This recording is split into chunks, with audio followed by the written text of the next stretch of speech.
బిడ్డలారా, ప్రార్థనలో ఉన్న రహస్యం ఏంటంటే, ప్రార్థించేటప్పుడు పదే పదే వాగ్దానాలు ఉచ్చరిస్తూ వాగ్దానాలు పట్టుకొని ప్రార్థన చేయాలి. వాగ్దానము, వాక్ ప్లస్ దానము. దేవుడు తన వాక్కును మనకు దానంగా ఇచ్చాడు.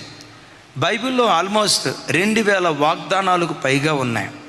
ప్రతి సందర్భంలో ఆ వాగ్దానాన్ని ఎత్తిపట్టి ప్రార్థించే.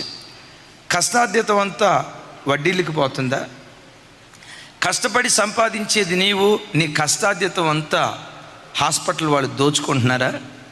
నీ కష్టార్జితం అంతా వడ్డీ వ్యాపారస్తులకు అయిపోతూ ఉందా? కష్టపడి సంపాదించేది నీవు, నీ కష్టార్జితం అనుభవించేది ఎవరో అనుభవిస్తున్నారా? అలాంటి స్థితిలో ఈ వాగ్దానాన్ని పట్టుకో. అయ్యా, నువ్వు ఒక వాగ్దానం చేసావు కదా, నిశ్చయముగా నీ చేతుల కష్టార్జితం నీవే. ఆశీర్వదించడం కాదు తల్లి, నిశ్చయముగా నీ చేతుల